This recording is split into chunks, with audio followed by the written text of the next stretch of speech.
My school wouldn't let me graduate because I'd missed school to fight leukemia. I turned it into the best thing to ever happen to me. But I got even worse news on my real graduation day. I was standing in line at graduation when the principal pulled me aside and said I wouldn't be getting my diploma. "You missed 87 days for chemotherapy. I'm sorry, but policy is policy," he said, while my parents sat in the bleachers thinking they were watching their cancer survivor son graduate. I had a 4.0 GPA and spent every chemo session doing homework, but he said none of that mattered because I hadn't logged enough hours in the building.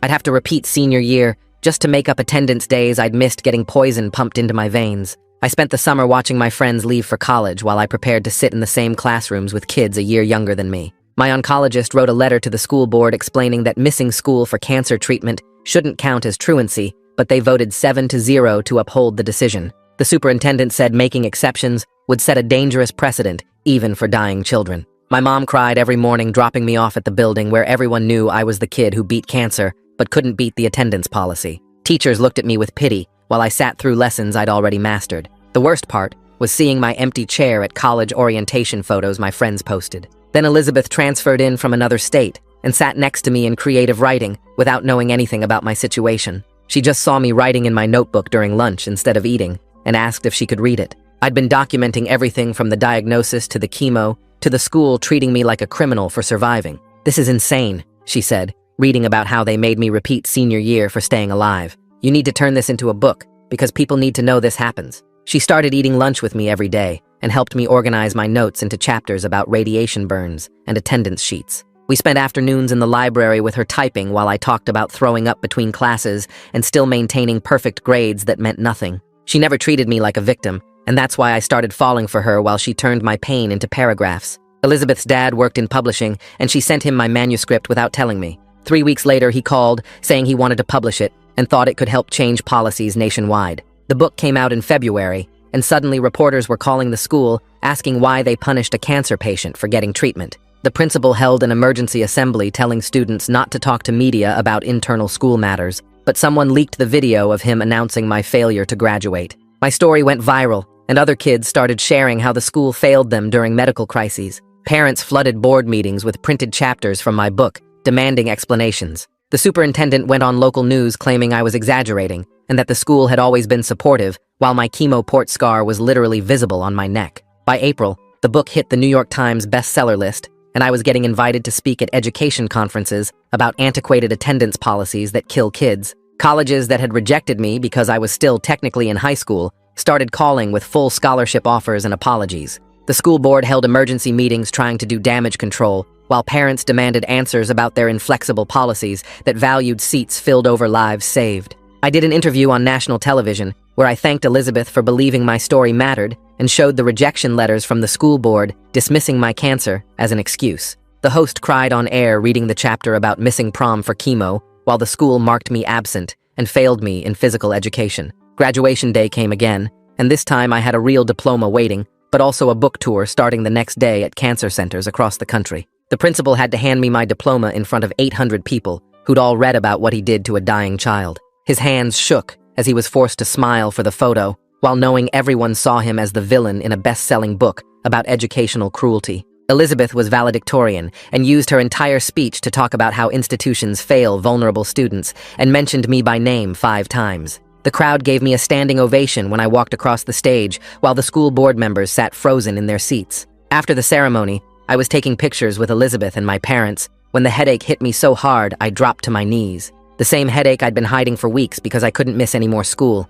Elizabeth caught me as I fell, and I saw the terror in her eyes because she'd read every word about my symptoms in the book. "It's back, isn't it?" she whispered as my vision started going black and I tasted metal in my mouth. My mom was screaming for someone to call an ambulance while my dad held my head. The principal walked by and actually smiled when he saw me on the ground bleeding from my nose. "Guess you won't make that book tour after all," he said loud enough for everyone to hear. Someone in the crowd shouted that they were recording everything while the sirens got closer, and my blood kept dripping onto the blue graduation gown that took me 2 years to earn. Elizabeth pressed her hand against my forehead and told me to keep my eyes open, while my mom pushed through the crowd of parents and students who were all staring at me on the ground. The EMTs arrived in 4 minutes and immediately started checking my pulse and blood pressure while asking Elizabeth what happened, since she was the calmest person near me. She told them about my cancer history and the headaches I'd been hiding for 3 weeks, because I couldn't miss any more school days, and I saw the older EMT's face change when she mentioned the word leukemia.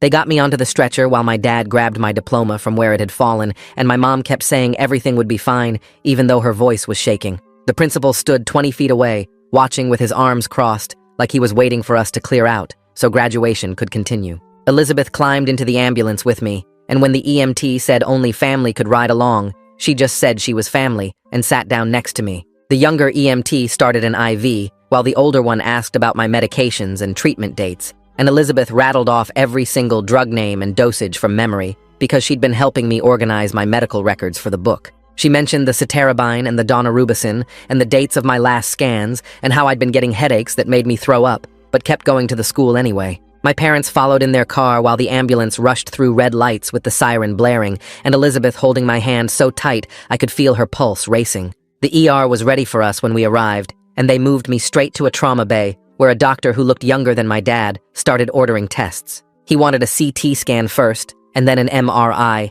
and blood work to check my counts, and the whole time Elizabeth stood next to my bed taking notes on her phone. While we waited for the scan results, she finally let herself get mad at me, telling me I was an idiot for hiding symptoms when I knew what they could mean. She was crying and squeezing my hand hard enough to hurt, while saying she couldn't believe I'd risk my life just to avoid missing school after everything they'd already put me through. The CT scan came back, showing something concerning, so they rushed me to MRI while my parents sat in the waiting room getting updates from Elizabeth by text. The MRI took 45 minutes, and I could hear the machine banging and clicking while I tried not to think about what it might find in my brain. Dr. Jonas Reed came to see me 2 hours later with the results, and he didn't waste time with small talk, just pulled up the images on his tablet and showed us the spots. There were 3 lesions in my brain that looked like what we'd all been afraid of, and he explained this meant the cancer had crossed into my central nervous system. He was younger than my last oncologist and talked faster, explaining that CNS involvement was serious, but they had new protocols that were showing good results.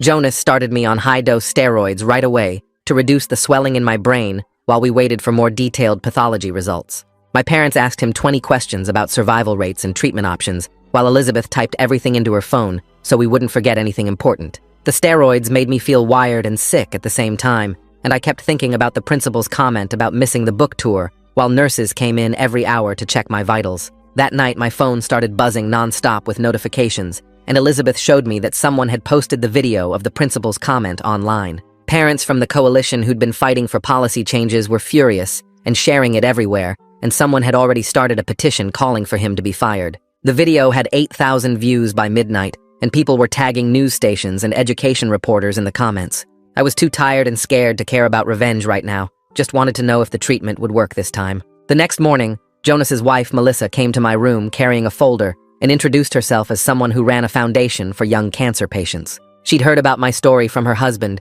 and read my book overnight, and she wanted to help coordinate my medical care and the advocacy work, so I wouldn't have to choose between them. She had this calm way of talking that made everything seem manageable, even though I had cancer in my brain and the whole internet was watching my principal get destroyed. Elizabeth's dad called that afternoon to talk about the book tour, and he'd already figured out how to switch everything to virtual events I could do from the hospital or home. He'd contacted all the venues and they were fine with me appearing by video, and he promised this wouldn't hurt book sales or the message we were trying to spread. 3 days into treatment, after I'd had time to process everything, the reporter who'd been covering my story since February called asking for a statement about the principal's comment. Elizabeth helped me write something short that said I was focused on my health and hoped the district would focus on fixing policies instead of protecting administrators who were cruel to sick kids. The school board announced an emergency meeting about the principal's behavior that would happen Thursday night, and parents were already organizing to pack the room. I watched the live stream from my hospital bed with an IV pumping steroids into my arm while hundreds of parents filled every seat and stood along the walls. The board members looked scared as parent after parent stood up to talk about the video and demand accountability for how the principal had treated a student with cancer. After 2 hours of public comment, they announced they were placing him on administrative leave while they investigated his behavior at graduation and his handling of my case. A week later, I was sitting in my hospital bed picking at the bland chicken and rice they called lunch when this guy my age walked into my room wearing jeans and a college hoodie instead of a hospital gown. He introduced himself as Marcel Reed and said his parents were Jonas and Melissa, then pulled up a chair next to my bed and started telling me about his brain tumor 2 years ago without any small talk or fake cheerfulness. He showed me pictures on his phone from when he was bald and skinny like me, then swiped to show him at freshman orientation last month, looking completely normal and healthy. He told me the steroids would make me gain weight fast, and my face would get puffy, but that went away after treatment, and the headaches would get worse before they got better, but they did get better. He stayed for 2 hours just answering every question I had about what was coming, never lying or sugarcoating, but also showing me proof that survival was possible. The next day, a woman from the state education department called my hospital room phone, saying they'd received multiple complaints about my case and wanted to open a formal investigation into the district's handling of students with medical conditions. Melissa came by that afternoon with a thick folder and sat with me for 3 hours going through every document I'd need to file a proper complaint, explaining how this could force changes not just in our district, but create precedent for the whole state. She helped me write down every single time the school had denied accommodations or marked me absent for treatment, every meeting where they'd dismissed my illness, every policy they'd used to punish me for being sick. We scanned copies of all my medical records and treatment schedules, my perfect grades that meant nothing to them, the rejection letters from the board, everything that proved they'd chosen rules over compassion. 3 days later, Elizabeth set up her laptop on my hospital tray table and helped me do my first virtual book tour appearance from my bed with my IV pole visible in the background. 300 people logged on to watch me read the chapter about throwing up between classes while maintaining straight A's, and the comments section filled with stories from other sick kids who'd been failed by their schools. My parents sat just outside the camera frame watching me turn our nightmare into something that might help others, my mom crying quietly while my dad held her hand. Elizabeth managed all the technical stuff, muting my microphone when I had to cough or needed water, adjusting the camera when nurses came in to check my vitals. 2 weeks after graduation, the treatment side effects hit me like a truck, and I spent entire days throwing up bile while my skin felt like it was burning from the inside. Elizabeth brought her laptop and college prep books to my room every day, sitting in the corner chair doing her work while I slept 18 hours at a time, never asking me to talk or pretend I was okay. She'd look up when I stirred to see if I needed water or the nurse, then go back to her work, just being there without demanding anything from me. The principal released a statement through his lawyer saying his comment at graduation was taken out of context, and he'd always been supportive of students facing medical challenges, claiming the video didn't show the full interaction. Within hours, the parent coalition released 12 pages of emails showing every time he'd denied accommodations, every cruel comment he'd made about sick kids missing school, every policy he'd enforced without mercy. They had receipts going back 3 years, showing a clear pattern of punishing students for being sick, and the evidence was so overwhelming that even his lawyer stopped responding to media requests. Jonas came to my room with new scans showing the lesions were responding to treatment, but slower than he'd hoped, and he adjusted my protocol to include a more aggressive combination that would make me sicker, but might work faster. He sat on my bed and told me straight up this was going to be a longer fight than my first round of cancer. That brain involvement was always more complicated, but he'd seen kids worse than me make it through. I appreciated him not pretending everything was fine when we both knew it wasn't. Elizabeth found me at 3 a.m, hunched over my phone reading every email from the school board meeting, every comment on articles about the principal, every update about district policies. She grabbed my phone and said she'd change all my passwords if I didn't stop obsessing over school politics when I should be focusing on not dying. We yelled at each other for 20 minutes, me saying I couldn't let them win and her saying I couldn't fight them if I was dead, both of us surprised by how fierce she got about protecting me from myself. The hospital social worker came by with forms to defer my college enrollment while keeping my scholarship active, making calls to the admissions office to explain my situation. The university immediately agreed to hold my spot and scholarship for whenever I was healthy enough to start, even offering additional support through their disability services when I did enroll. One less thing to stress about while poison dripped into my veins. A month into treatment, my hands started going numb and tingly, then progressed to burning pain that made it impossible to hold a pen or type on my phone. Elizabeth suggested I dictate new chapters about this experience, and she'd type them, so we started working on a sequel about fighting cancer and the school system at the same time. I'd talk for a few minutes until I got too tired, she'd type it up and read it back, and slowly we built chapters about discrimination and chemo, about policies that killed kids and treatments that saved them.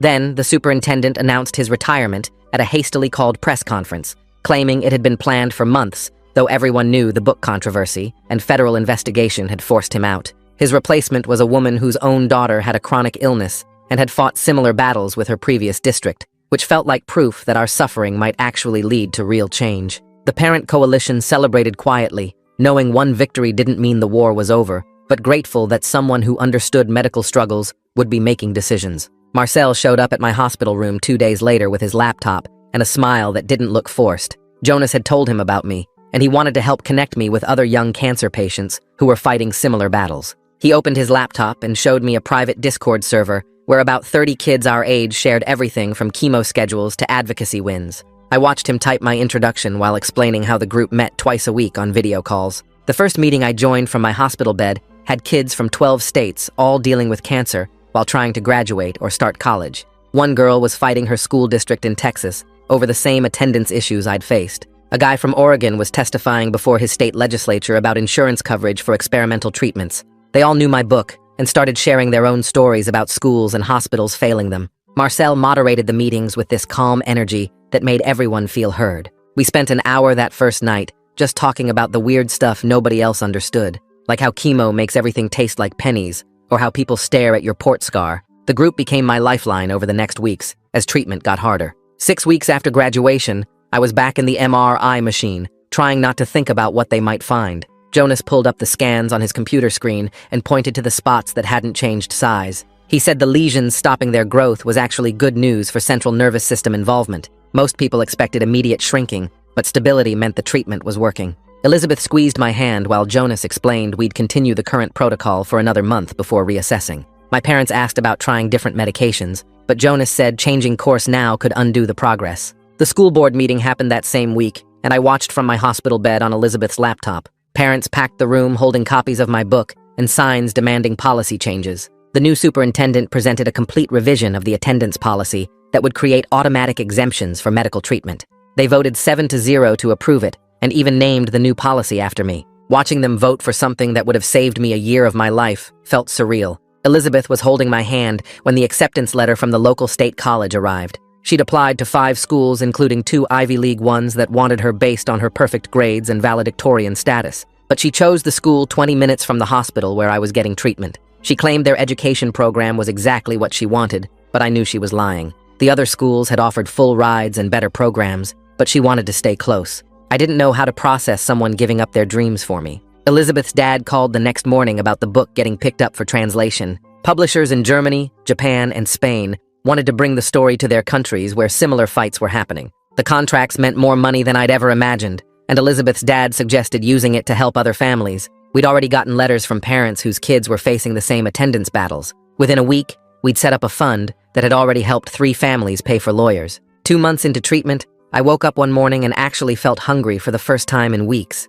I ate a whole bowl of cereal without throwing up and stayed awake through an entire movie. Elizabeth suggested we try walking to the hospital garden since the weather was nice. We made it all the way around the path twice before I needed to rest. The sunshine on my face felt like a miracle after being inside for so long. Other patients smiled at us as we passed, and one older man said seeing young people fighting gave him hope. That afternoon, the news broke that the principal was resigning effective immediately. His lawyer released a statement about wanting to spend more time with family, but everyone knew the truth. The school board had given him the choice to resign or be fired after the investigation found multiple violations. Parents had been calling for his removal since graduation day when he made that comment about me missing the book tour. Part of me felt vindicated, but mostly I just felt empty about it. He'd caused so much pain to so many kids, and now he'd just disappear without real consequences. A state legislator reached out through Melissa about introducing a bill requiring all public schools to provide medical accommodations. She wanted me to testify virtually when I felt strong enough about how the current system failed sick kids.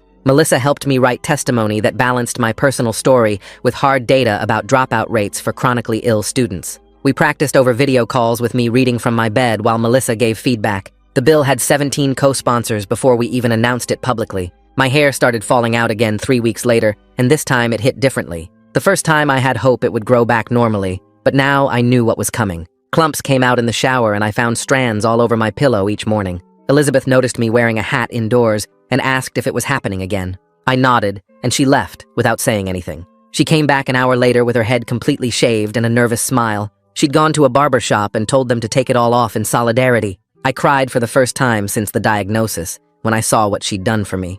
3 months after graduation, Jonas sat us all down for a serious conversation about next steps. The current treatment was holding the cancer stable, but not shrinking it enough. He recommended adding immunotherapy to the protocol, which could boost my immune system to fight the cancer cells. The side effects would be brutal with possible organ inflammation and severe fatigue, but the success rates for central nervous system involvement were significantly better with the combination therapy. My parents wanted time to think, but I told Jonas to start the new protocol immediately. The first dose of the new drugs hit me like a truck that same afternoon. My whole body started shaking and the nurses had to hold me down while Jonas checked my vitals every 5 minutes. Elizabeth set up her laptop in the corner and started typing up notes about everything happening for the virtual book tour we'd planned for next week. I managed to do the first virtual event from my hospital bed 3 days later, with 400 families watching online. A mom from Texas showed her daughter's rejection letter from their school board after missing 60 days for kidney disease. Another family sent photos of their son studying in the chemo ward, while his school marked him truant.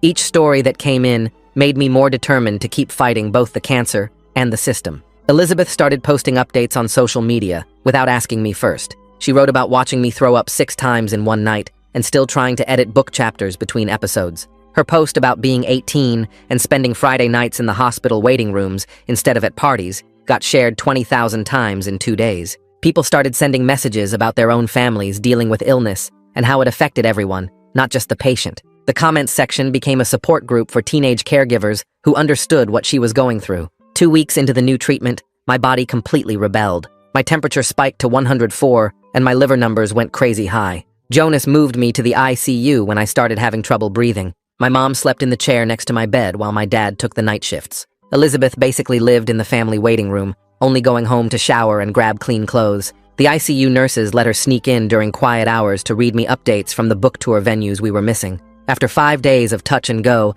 my body finally started responding the right way. The fever broke, and my liver numbers slowly came down. Jonas showed us the new scans 3 weeks later and pointed to areas where the lesions had shrunk by almost half. He warned us not to get too excited since we needed several more rounds to know if it would last. But seeing those smaller spots on the screen made my mom cry happy tears for the first time in months. Elizabeth filmed it on her phone for the social media campaign. 4 months after graduation, we watched the state legislature vote on the medical accommodation bill from my hospital room. Elizabeth had her laptop streaming while my parents sat on one side of the bed and the Reed family stood on the other. The vote was unanimous, all 40 senators raising their hands to protect sick kids from what happened to me. Melissa started crying, and Jonas actually smiled, which I'd never seen him do before. It was the first law in the country specifically protecting students' education rights during medical treatment. Marcel came by the next day with a stack of legal documents. He wanted to start a foundation using my book money to help families fight their schools. We'd use the profits from the bestseller to pay for lawyers when schools refused to accommodate sick kids.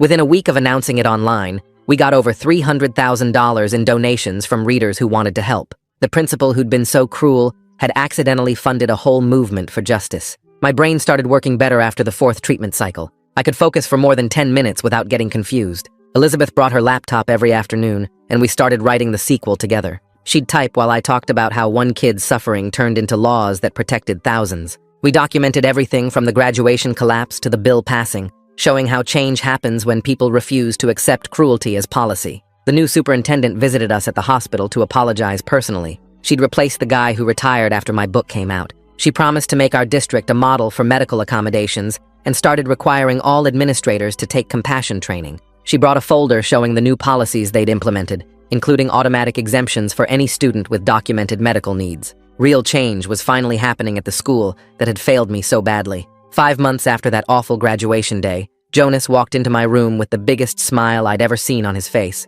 The latest scans showed no active disease anywhere in my brain or spine. I wasn't cured and would need scans every 3 months forever, but I was officially in remission again. My mom grabbed Jonas in a hug while my dad just stood there crying. Elizabeth squeezed my hand so hard it hurt, but I didn't care. We'd made it through the worst and come out the other side. That weekend, Elizabeth and I went on our first real date in 6 months. We picked a quiet restaurant where nobody would recognize us from the news coverage. We didn't talk about cancer or schools or books or policies. Instead, we talked about movies we wanted to see and whether we preferred dogs or cats and what kind of pizza toppings were best. For 2 hours, we got to be normal teenagers planning a future we'd fought so hard to have. The letter from the OCR arrived 3 weeks later while I was sitting in the kitchen trying to keep down breakfast. My mom opened it first, and her hands started shaking as she read the findings out loud. They'd completed their investigation and found the district violated federal disability laws in 17 different ways. The document was 43 pages of violations with my case as the main example,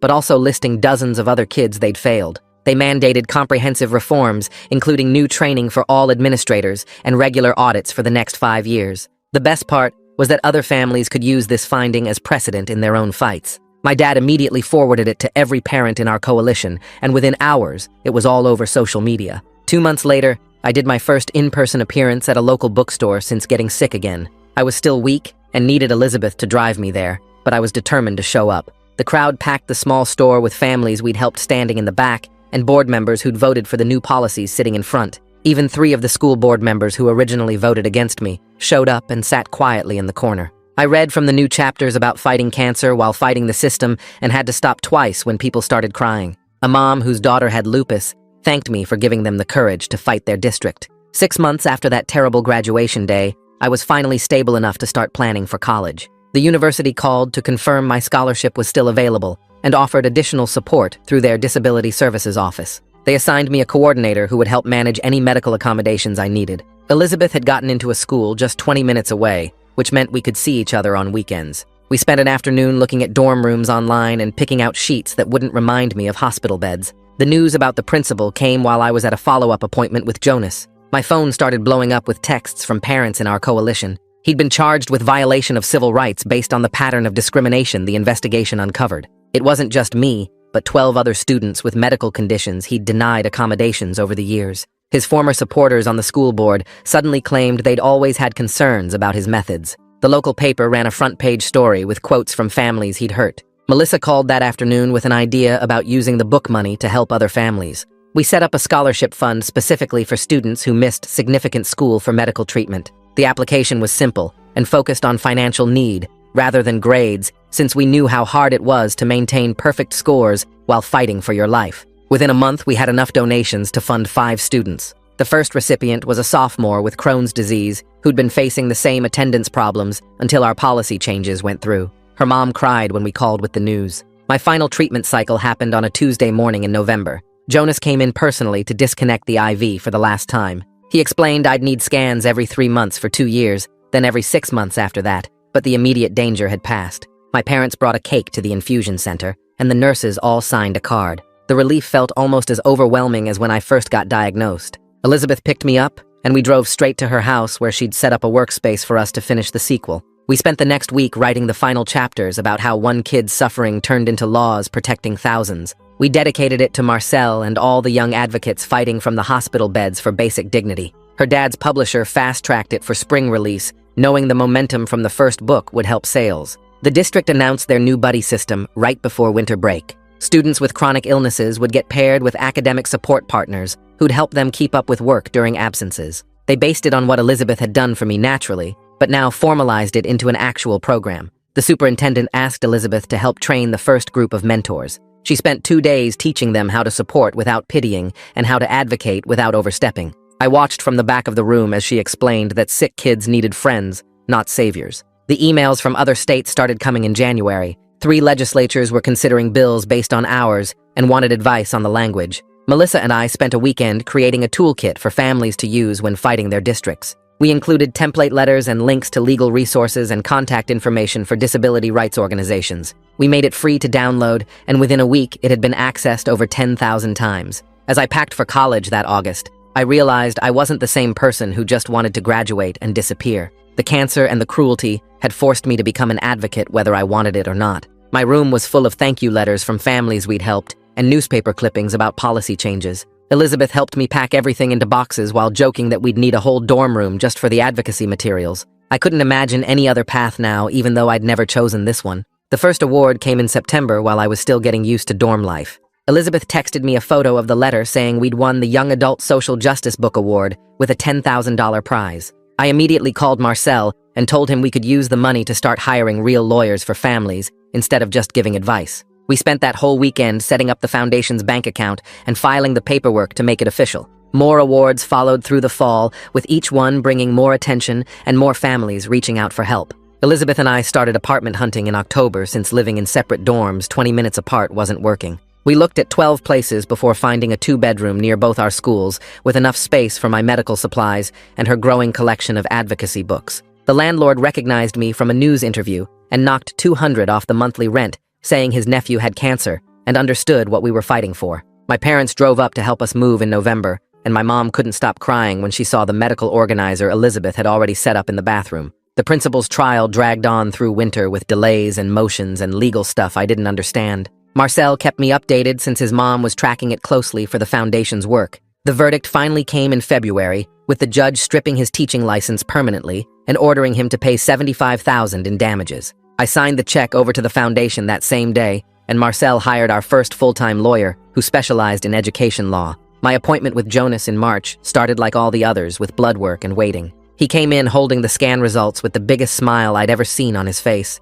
The images showed completely clear results, with no signs of disease anywhere. He reminded me I'd need monitoring forever, but said my response to treatment was better than he'd hoped. Elizabeth was waiting in the parking lot and started crying when I gave her thumbs up through the window. The sequel came out right before spring break and sold 30,000 copies the first week. Pre-orders alone funded lawsuits in 12 states, where families were fighting their schools. Elizabeth and I spent spring break doing appearances at bookstores and cancer centers and schools. We talked to packed rooms about how one cruel policy turned into a movement that changed laws nationwide. The foundation hit its 100th family in April when we helped a girl with lupus in Texas get proper accommodations. Marcel called to tell me we'd outgrown what 2 college kids could handle and needed real staff. We hired 3 more people by May, including a social media manager who helped families share their stories. The new superintendent called me the week before graduation, asking if I'd speak at the ceremony. She explained how the district had completely changed its policies and wanted me to show current students what fighting back could accomplish.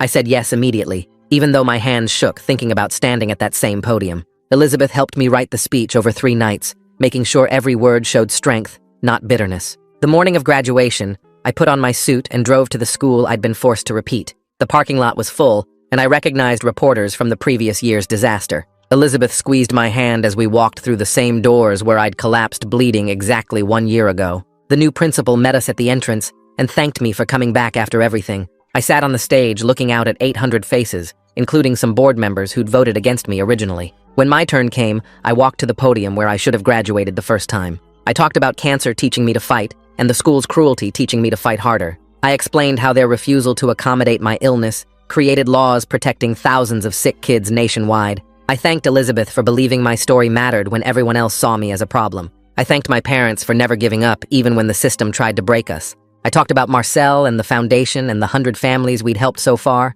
I explained that sometimes the worst things that happen to us become the catalyst for the changes the world needs. I said their cruelty accidentally created a movement that would outlive all of us. The standing ovation started before I finished and lasted 5 full minutes. Walking off that stage felt different from the year before when I'd collapsed in pain. This time I walked toward Elizabeth, who was crying and smiling and holding the second book with both our names on the cover. This time I walked toward my parents, who looked proud instead of terrified. This time I walked toward a future we'd fought for and won. That's it for now. I'm glad you joined me. It really means a lot. Subscribe and we'll keep making more happy memories together.